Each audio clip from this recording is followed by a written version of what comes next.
Vou provar que estão excomungados. Depois do vídeo de sucesso, vou provar que o Papa é Bento XVI, onde os bergolianos não tiveram como responder, porque está no direito canônico que o Papa é Bento XVI, cânon 332, parágrafo 2, tá certo? Então, viemos à questão que muita gente me perguntou sobre o Bergoglio. Tá certo? Como eu posso provar que ele está excomungado? Como eu posso provar isso? E como fica os cardeais? E os cardeais, e os bispos, e os religiosos, e os padres? E aquele meu padre da minha paróquia? O que acontece? Então, vamos responder a essa pergunta agora.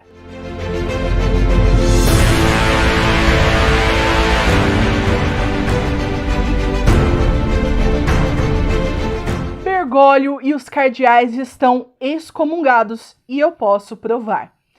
De acordo com o direito canônico, enquanto o Papa estiver vivo e não houver uma renúncia válida, o Papa continua, tá certo? Reinante. Então, Bento XVI é o Papa reinante no Vaticano, mas em sede impedida. Depois vamos falar a respeito disso. Já Bergoglio é um antipapa. O seu conclave não foi válido, tá certo? E ele está excomungado late sentença pelo cânon 1364, por heresia, por cisma e por apostasia. Na verdade, começa pelo cisma, né? Por quê? Porque ele está indo contra o verdadeiro e único romano pontífice, que é o Papa Bento XVI. Sendo assim, ele está incorrendo aí no caso de excomunhão por cisma. E depois tem as heresias do Bergoglio e em seguida aí a apostasia, tá certo? Mas o que significam essas palavras? Vamos ver o que o direito canônico diz sobre o que é a excomunhão e o que é o cisma, a heresia e a apostasia. Então vejamos, a excomunhão late sentença no cânon 1364, parágrafo 1, diz assim: o apóstata da fé, o herege ou o cismático incorre em excomunhão late sentença. Além disso, o clérigo pode ser punido com as penas mencionadas no cânon 1336, parágrafo 1, número 1, 2 e 3. Tá certo? Mas o que é um apóstata da fé, o herege e o cismático pela lei canônica? Tá certo? É assim, cânon 751. Chama-se de heresia a negação pertinaz após a recepção do batismo de qualquer verdade que se deva crer com fé divina e católica, ou a dúvida pertinaz a respeito dela. Apostasia é o repúdio total da fé cristã, e o cisma, a recusa de sujeição ao sumo pontífice ou de comunhão com os membros da igreja a eles sujeitos. Ou seja, o apóstata da fé é aquele que rejeita toda a fé cristã. A partir do momento que o Bergoglio consagrou o Vaticano a deuses pagãos, fazendo culto a Pátia Mama, aí tivemos totalmente a apostasia comprovada, tá certo? A heresia, bom, a gente vê um monte, né, da heresia de Bergoglio contra Nossa Senhora, contra Nosso Senhor, falando que Jesus fracassou na cruz, que tem sangue pagão, etc., né, entre outras tantas heresias do Bergoglio, incluindo dizer que os cismáticos, apóstolos, hereges estão com ele, tá certo? Então já temos aí a heresia e temos por primeiro, aliás, o cisma. Por quê? É a falta aí, no caso, a recusa da sujeição ao romano pontífice, que é o Papa Bento XVI. Aqui tá a fotinho do Bento XVI. Então, eles se recusam a se sujeitar ao romano pontífice, que é o Papa Bento XVI, a ponto de terem feito ali todo um complô chamado Máfia de St. Gallen, que eu já provei a existência dele também pelo próprio testemunho do cardeal Godfried Daniels, que é da Máfia de St. Gallen. De groep van St. Gallen, dat is een soort naam die deftig is. Maar eigenlijk zeiden wij van onszelf en van die groep de maffia. Tá certo? Ele admitiu que participava, tá certo? Então eles fizeram um complô contra o Papa Bento XVI. Ou seja, fizeram aí um ato cismático contra o romano pontífice, que é o Papa Bento XVI, a ponto de deixar até hoje o Papa Bento XVI em cativeiro, em sede impedida, ou seja, ele não tem como agir no seu pontificado porque ele está prisioneiro, tá certo? Então, um ato totalmente cismático por esses 3 motivos. Então, Bergoglio e os cardeais estão em excomunhão, late sentença, ou seja, estão fora da igreja automaticamente. Sendo assim, estão todos excomungados. Todos que estiverem com Jorge Mário Bergoglio estão excomungados, late sentença, porque comungam, estão em união, aceitam, tá certo? Seja por omissão, seja por cumplicidade com toda essa heresia, apostasia e cisma junto de Bergoglio. Então agora fica a pergunta, tá, mas essa excomunhão, quais são os efeitos dela? Ou seja, quais são as penas que essas pessoas têm por serem excomungadas? Né? Porque senão fica um negócio muito solto, né? Ah, tá excomungado. Tá, mas não acontece nada. E aí? Tá excomungado. É tipo, aquela pessoa roubou, mas ela não vai pagar na prisão por causa disso? Né? Então, só que o direito canônico coloca, sim, penas aos clérigos, tá? E vemos aqui no cânon 1364, parágrafo 1, vemos que o clérigo pode ser punido com as penas mencionadas no cânon 1336, tá? Parágrafo 1, número 1, 2 e 3. Então, vamos ver quais são as penas contra Jorge Mário Bergoglio e todos os clérigos que estão com ele. Eu estou aqui com o Código de Direito Canônico, tá? Do Papa João Paulo II, porque lembrem-se, dado que Bergoglio não é Papa, nenhuma mudança que ele fizer no direito canônico é válida. Tá certo? Então, por isso é importante você ter esse código de direito canônico, tá certo?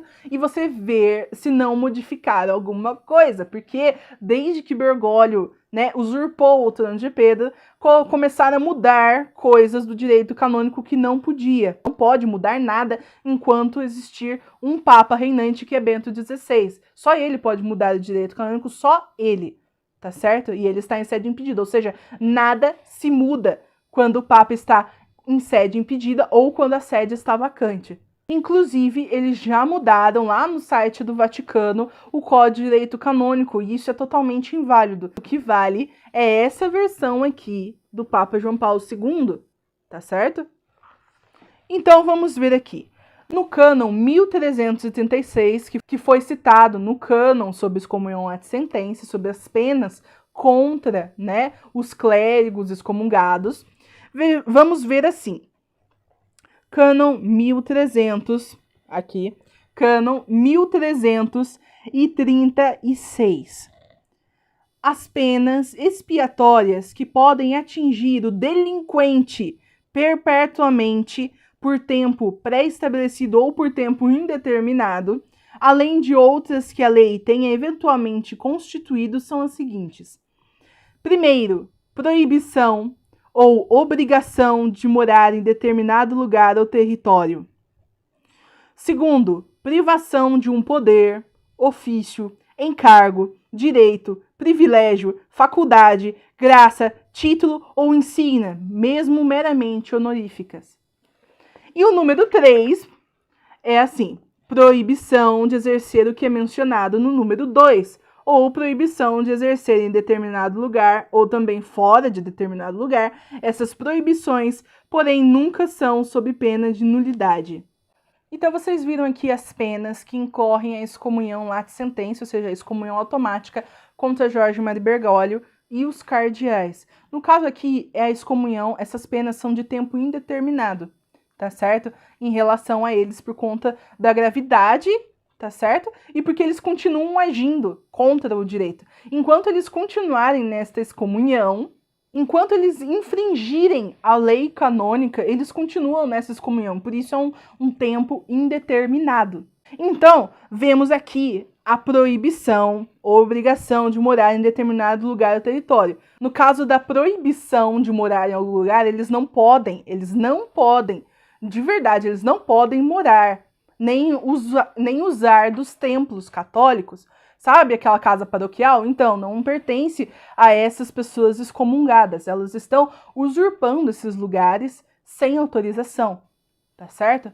Agora, em segundo lugar, temos a privação do poder, ofício, encargo, direito, privilégio, faculdade, graça, título ou insígnia, mesmo meramente honorífica. Ou seja, vamos agora para a explicação desse número 2, porque você viu que o número 3, na verdade, ele reforça o número 2, ou seja, o número 2 é o principal aqui das penas contra o clérigo, é o número 2. Então, vamos para essas consequências desse número 2. Porque você vê que eles perdem o direito, o título, etc. Ou seja, sabe aquele cardeal que tá com Bergoglio? Então ele não é mais cardeal, tá certo? Porque a parte cardinalícia é, no caso, um título aí, né? Que se refere aí aos bispos que foram escolhidos pelo Romano Pontífice, tá certo? Para fazer parte desse colégio, né? De cardeais, que ajudam diretamente o Papa, tá? Então eles perdem esse título, eles perdem o direito. Ou seja, sabe o direito do bispo, né, por exemplo, em relação aos fiéis, aquele bispo que é com o Bergoglio, então ele não tem. Ele não tem esse direito, ele não tem o poder, tá certo? Então ele não tem autoridade, tá? Pra te dizer, por exemplo, que você, que é do Bento XVI, está excomungado. Um bispo excomungado, ele não tem esse direito, ele não tem esse poder nem autoridade para tal, porque ele perde o seu cargo, o seu ofício, o seu direito, tá certo? Então, eles perdem tudo isso. Mas, em relação aos sacramentos, que as pessoas sempre me perguntam, os clérigos excomungados por direito canônico estão proibidos de, cânon 1331, parágrafo 1, número 1, ter qualquer participação ministerial na celebração do sacrifício da Eucaristia ou em quaisquer outras cerimônias de culto. Segundo, celebrar sacramentos ou sacramentais e receber os sacramentos. Terceiro, exercer quaisquer ofícios, ministérios ou encargos eclesiásticos ou praticar atos de regime. Ou seja, estes cardeais, bispos, padres, não deveriam estar celebrando a Santa Missa. Eles não podem pisar na igreja. Eles não podem celebrar os sacramentos. Eles não podem te dar os sacramentos. E você não pode receber deles os sacramentos. Entende? Então, todos os atos deles são ilícitos de acordo com o direito canônico. Por que ilícitos? Porque eles estão indo contra as leis da igreja. Eles não estão na igreja e estão indo contra a lei da igreja. Então, os cardeais, sabe, até mesmo o Burke, o Sará, né? E os outros, assim, os bispos também, que estão com o Bergoglio, mesmo que pose de tradicionalista, tá? Se falou que o Papa é o Francisco, entre aspas, estão excomungados e perdem todo esse direito, tá? Que eles tinham de acordo com as leis canônicas. Então, eles não são mais católicos, eles não são mais bispos, eles não são mais cardeais, tá certo? Eles estão proibidos de celebrar os sacramentos, tá? Então, não, você não deve obediência a eles, porque eles não são católicos. Você vai obedecer um bispo da igreja anglicana? Vai obedecer um bispo de qualquer outra igreja aí que se diga católica brasileira ou sei lá mais o quê? Não! Por quê? Porque não é católico apostólico romano. Então, por que você vai obedecer bispos, padres, etc., excomungados que não são católicos apostólicos romanos? Muito menos, obviamente, Jorge Mário Bergoglio. Entende? Então, é isso que acontece. Todos eles, todo esse clero está excomungado. Portanto, você não pode receber os sacramentos e nem obedecer a estas pessoas excomungadas, seja padre, seja bispo, seja cardeal e seja um falso papa. Então, com certeza, você não deve obedecê-los e não pode receber os sacramentos dos hereges. E isso diz o Código de Direito Canônico. Mas, nossa, mas só no Código de Direito Canônico? Não, na Suma Teológica de São Tomás de Aquino, tem aqui a Suma Teológica, né, volume 4, questão 82, diz que não se pode receber a comunhão dos hereges, dos cismáticos, dos apóstolos, dos excomungados, tá certo? Não pode, porque é pecado grave, tá certo? E você comunga a sua própria condenação se você participar desses atos de profanação que são proibidos, obviamente, pela igreja, porque eles estão proibidos de celebrar a Eucaristia. Então se aparte da falsa igreja. Saia de uma vez da falsa igreja. Não é a igreja católica. Você vê eles de batina, quando usa, né? Mas enfim, você vê eles de batina, você vê eles se dizendo bispo, etc. Bom, eles não são. É como um teatro. Eles estão vestidos de, mas não são. Então por que você ainda está na falsa igreja? Saia da falsa igreja. Venha para a verdadeira igreja católica apostólica romana, cujo Papa é Bento XVI. Venha para a paróquia Sagrada Face de Tours, que nós permanecemos fiéis a Cristo, fiéis ao verdadeiro Papa, que é Bento XVI. Então entre no canal do YouTube Paróquia Sagrada Face de Tours e também se inscreva aqui no canal e acompanhe. Se você não assistiu o vídeo Vou Provar que o Papa é Bento XVI, assista e você então vai saber toda a verdade, toda baseada e comprovada pelo direito canônico. Deus os abençoe. Salve Maria.